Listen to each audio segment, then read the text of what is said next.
Good afternoon. My name is Alyssa Pengra, and I'm here to present EDL 856, Module 1. So a little bit of information about myself. I live in Overland Park, Kansas, with my daughter Shaylin, or Shay for short. She is 14 years old. She's in 8th grade, finishing up her 8th grade school year. And we also have a dog, Tegan, that we adopted about a year and a half ago now from a foster organization. She is the greatest, easiest dog ever, so highly recommend if you're looking to adopt a dog to go through a foster organization, which I think is a little bit more under the radar than going to a shelter, but a great way to go about it. So then just some passions and hobbies of mine. One thing that I just was very recently able to get back into was hot yoga. That's kind of been on pause for the last several months with COVID, the yoga studio and all that, but able to get back into that. So that's been really exciting. That's definitely a passion of mine. I like hiking. I am very into the idea of holistic wellness, just approaching wellness from kind of that whole body approach: mind, body, spirit, exercise, nutrition, all of it. Social sciences, anything with anthropology, psychology, sociology, economics, all the social sciences. I just think that's a really interesting branch of study, and something I read a lot about. And then, of course, spending time with family and friends. We're a big Packer fan around here. A lot of my family is from Wisconsin, so shout out to Packer fans if there's any in this group. And of course, traveling, and looking forward to resuming more of that in the weeks and months to come. And also, because of COVID, actually inspired a new hobby of mine, which is running, because you don't have to go to a gym for that. You can do that outside. So that's something that I've been able to get into this year that I wouldn't have done otherwise, if not kind of out of necessity. So more about my professional life is, like I said, I do currently live in Overland Park, Kansas. I am a school psychologist, which I have been for going on 10 years now. I work in the Blue Valley School District which is also in Overland Park, Kansas. In addition to being a school psychologist in the buildings, which I have a couple of elementary schools that I work in, I'm also on one of my schools' building leadership team and the school psychologist district leadership team.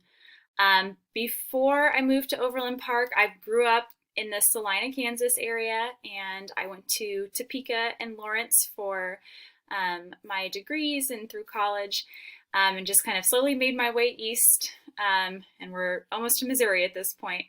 I am enrolled at Fort Hays because I am seeking my school leadership endorsement, and for me, what I intend to probably most likely use it for is to transition into special education administration.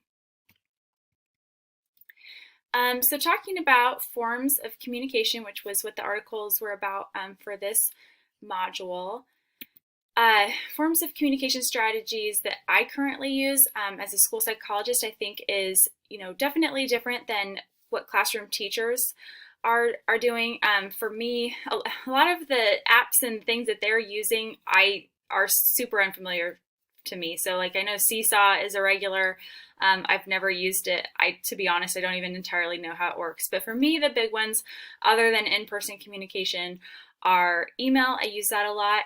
Phone calls. I'm on the phone very frequently, whether I'm calling a colleague, coworker in another building from one I'm in, or talking to parents or just other team members that way. Zoom meetings are huge. Wasn't at all on my radar a year ago, but since then we use this all of the time, whether it be for parent meetings or sometimes just, again, to communicate between buildings when we've got a group of people. I see this kind of sticking around even when, hopefully next school year, when things are more back to normal, we all hope, I see Zoom continuing to be used, not as frequently, but certainly it has been really helpful in connecting things in a more efficient way than what we were doing before. And then written reports. Again, I'm a school psychologist, so I have a lot of written communication that I do. So whether that's a report I've written up and it's now a PDF and I'm sending that to parents or other team members to review, or it's live in Synergy, which is our platform that we use. That's definitely a big way that I'm communicating really important information to various stakeholders. And then I put Google Docs because this has been something the last few years that we really use. And what's nice about that is we can all be working in the document at the same time. We can kind of see live each other's updates. So it's really turned into, at first when I started using it, it just seemed like another version of Word. But now it was Google, but it's really evolved beyond that, and it's really a communication tool because of that live update feature, how we can all share that and be working on it at the same time. So all of these resources and tools are provided for me. I've not had to purchase anything myself. I know one of the questions was, are there things that you wish you could use that you're not for some reason? And for me, personally, in my job, there's not anything. There probably is something out there, but I'm not aware of it. So as far as what I am aware of and what I know about, there's not anything that I wish I were using that I don't have access to. I feel like I have a lot of things at my fingertips that work for me. So then kind of getting further into the importance of introductions. How does the information shared in these articles impact the introductions in my professional life? And I would say that reading through these articles has definitely caused me to rethink introductions I've made in the past, as well as pondering, introductions that I will make moving forward. I've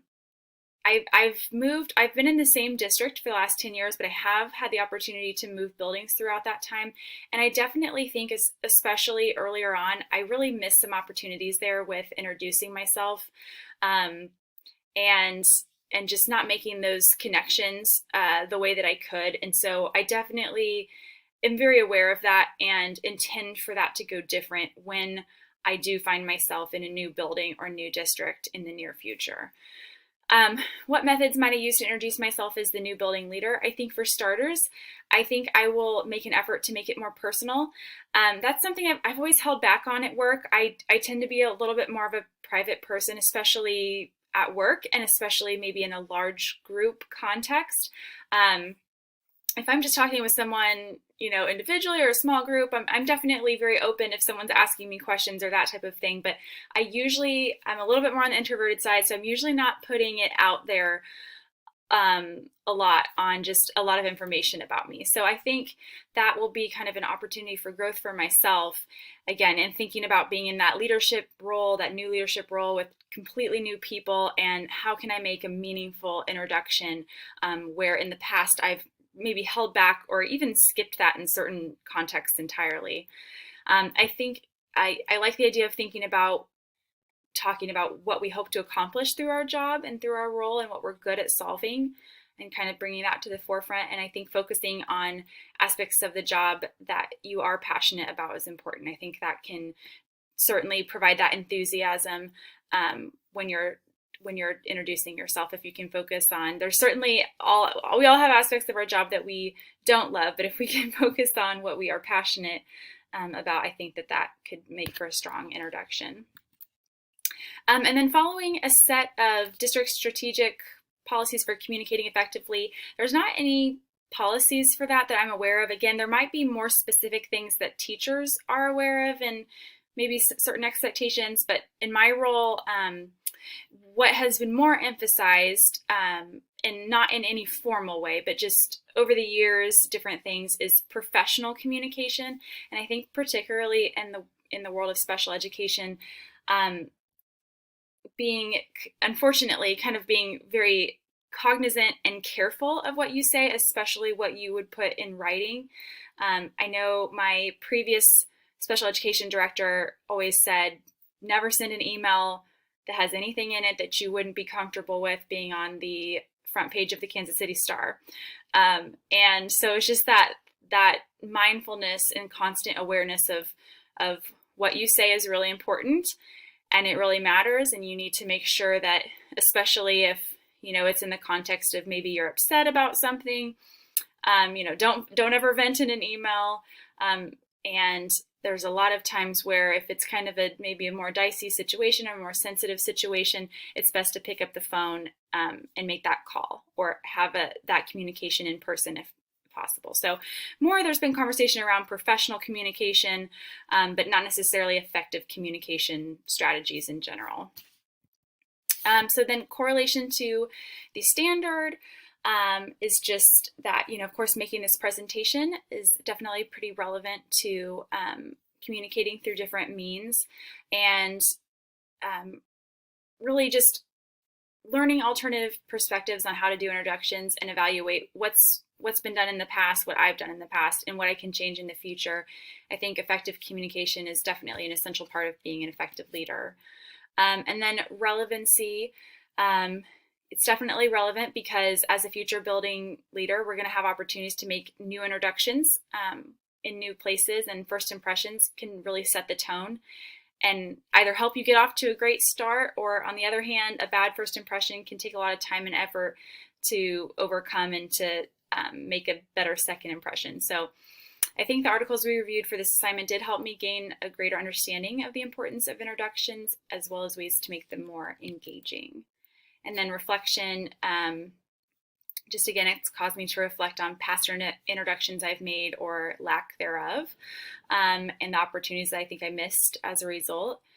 So this is definitely something I will be giving careful consideration to whenever it is that I'm in that new role, or even just in a new district, and just thinking about, it's also made me think about just in certain social settings how you might answer that question, and just gotten me curious about what could I say differently that would be authentic, but maybe a more engaging answer than I currently give and have been giving for probably a long time now. So I think it's just given me a lot to think about, and hopefully some skills and strategies in my back pocket for when the next opportunity is to make that introduction.